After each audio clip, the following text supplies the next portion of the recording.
Today's story is about a group of friends who enter a deep forest where humans are forbidden to go. These city people don't believe in the old stories that warn against stepping into such places. They think it's all just myths, but what happens to them there is truly terrifying. This story is full of adventure and mystery.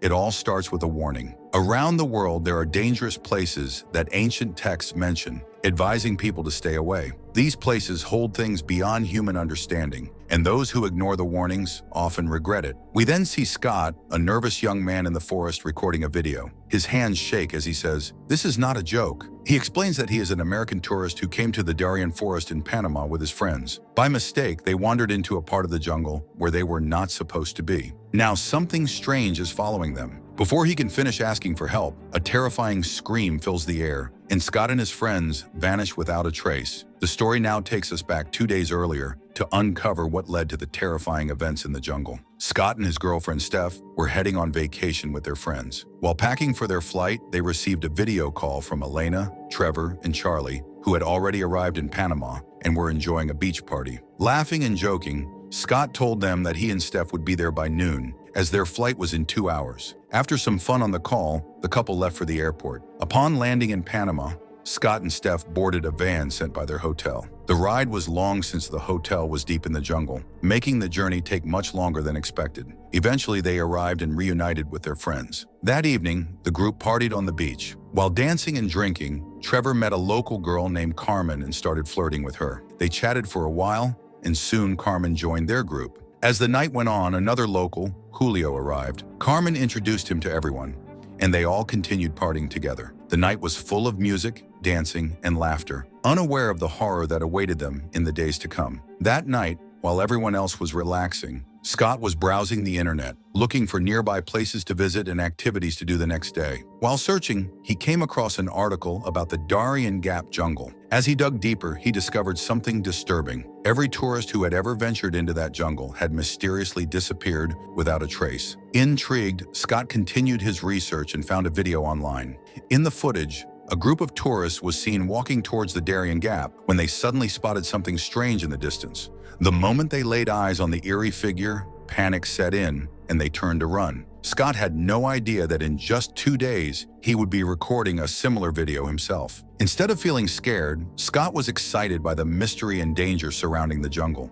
The images of its untouched beauty fascinated him, making him eager to explore it. The next morning, he brought up the idea with Julio, sharing the video he had found. Julio listened carefully before shaking his head. He admitted that there was indeed a breathtaking waterfall deep within the jungle, but warned Scott that his grandfather had always forbidden him from going there. According to local legends, something in that jungle was beyond human understanding. The indigenous tribe that lived nearby believed in terrifying creatures called chupacabra, evil spirits that were neither fully human nor fully animal. These creatures kill anyone who enters the jungle, Julio said in a serious tone. That's why no one ever returns. As expected, the city folks found Julio's warning amusing, dismissing it as nothing more than a local legend. None of them believed in such stories, thinking it was just superstition. While they continued with their activities, Steph told Elena about an emergency app she had installed on her phone. She explained that the app could automatically upload videos and photos to YouTube and Facebook in real time.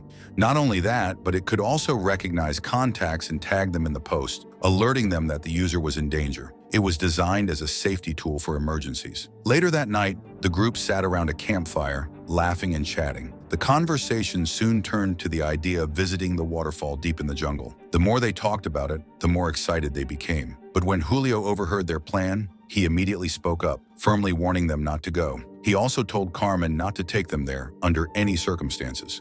However, by the next morning, the group had made up their minds. They pestered Carmen relentlessly, convincing her that it was just a harmless adventure. Despite her initial hesitation, she finally gave in and agreed to take them. The group piled into Carmen's car, excited for the journey ahead. Meanwhile, Julio arrived at the beach only to discover that despite his warnings, Carmen had taken the tourists toward the Darien Gap jungle. Realizing the danger they were walking into, panic set in. Without wasting a second, Julio jumped into his car and sped off toward the forest, determined to stop them before it was too late. Carmen and the group finally arrived at the point where the dense forest began, beyond which the waterfall awaited. Since the car couldn't go any further, they had no choice but to continue on foot. Meanwhile, Julio kept calling Carmen non-stop, desperately trying to warn her, but she ignored every call, brushing it off as unnecessary concern. Realizing she wasn't going to pick up, Julio sent a voice message instead, urging her and the others to leave the area immediately.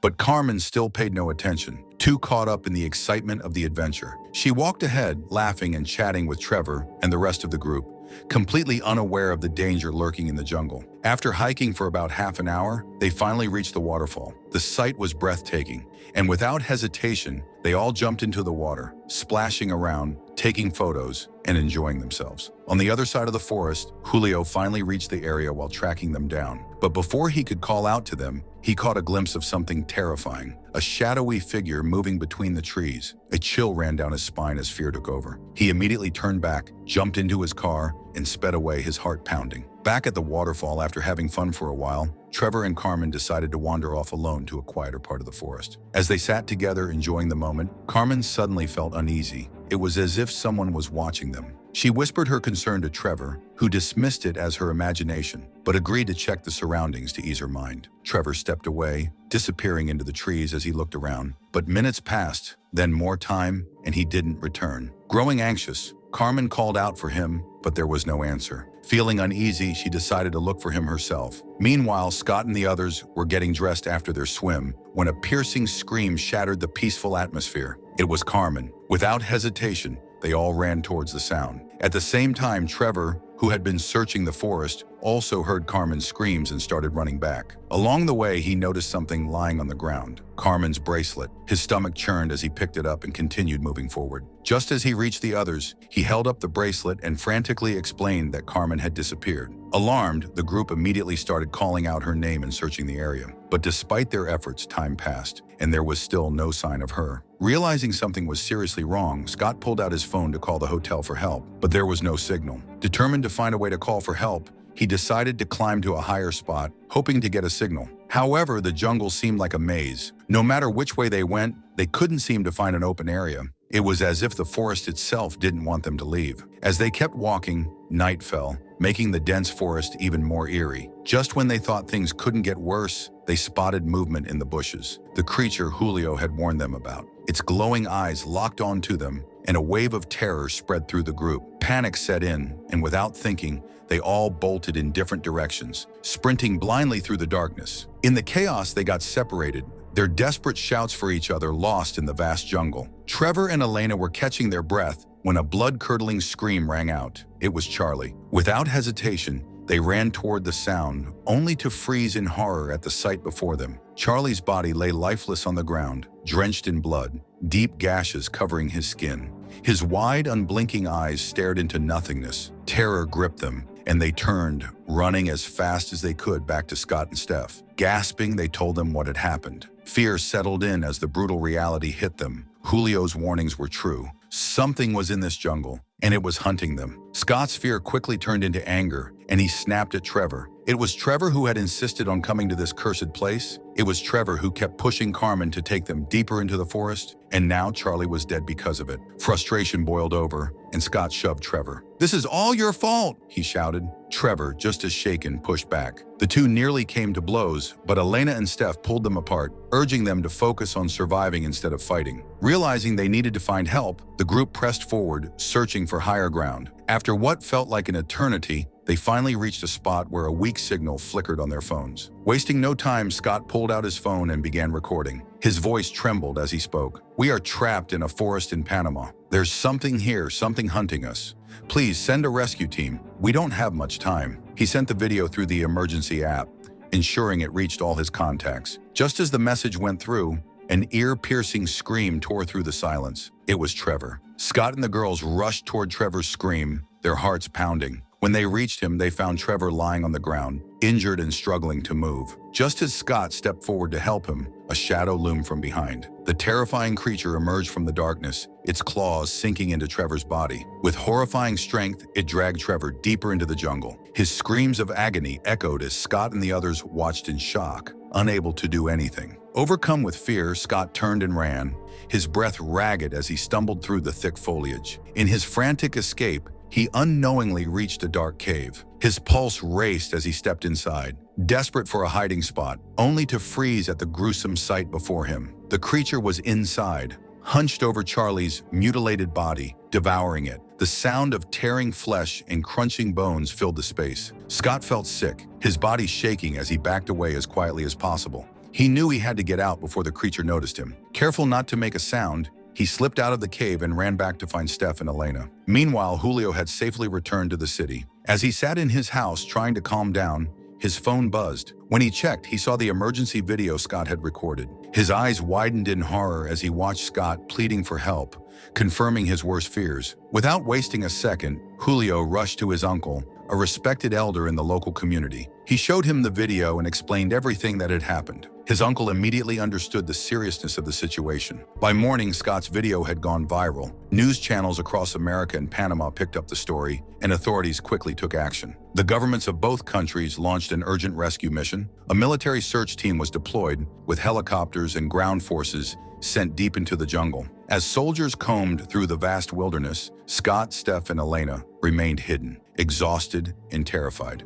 Then they heard it, a helicopter flying overhead. Relief washed over them. They were finally going to be saved. Without hesitation, they ran toward an open clearing, waving their arms to signal for help. But just as they did, Steph stumbled, crying out in pain. She had injured her leg badly. Scott knelt beside her, quickly applying ointment to stop the bleeding. "Elena, go!" Scott urged. "Run to the helicopter and get help." Elena hesitated for a second, but then nodded and sprinted ahead. Meanwhile, Scott carefully lifted Steph onto his back and started carrying her toward safety. As Elena reached the military helicopter, relief flooded her face. She started calling out to Scott and Steph, waving excitedly. A cameraman, part of the rescue team, was recording everything, capturing the dramatic moment of their survival. A news reporter was also broadcasting the event live to the world, covering the harrowing rescue mission. Just as the soldiers were about to pull Elena into the helicopter, a terrifying shadow emerged from the jungle. The creature attacked with lightning speed, grabbing Elena by her hair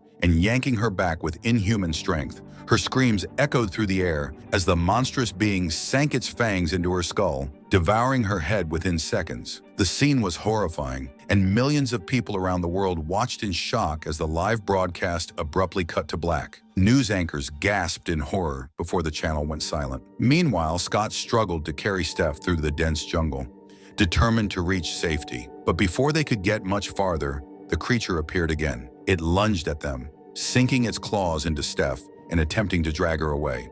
Desperation surged through Scott, and he grabbed a thick wooden branch from the ground.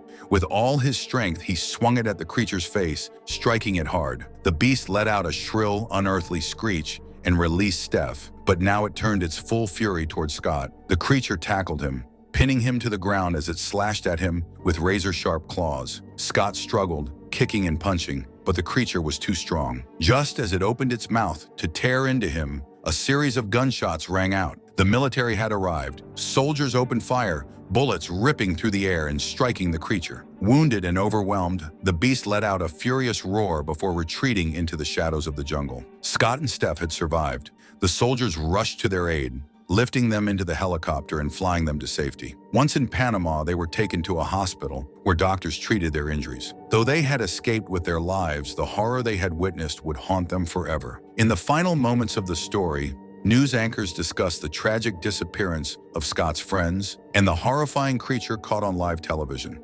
Experts speculated about the dangers hidden within the Darien Gap jungle, and in response to the global attention, the Panamanian government imposed strict restrictions, permanently banning tourists from entering the area. The screen fades to black with a chilling message. This story is based on real events. Over the years, countless people have gone missing in the forests of Panama, never to be found. To this day, their fate remains a mystery. As the video ends, the narrator invites viewers to share any similar eerie stories from their own regions, warning them to be careful of the unknown. See you in the next video. Until then, stay safe.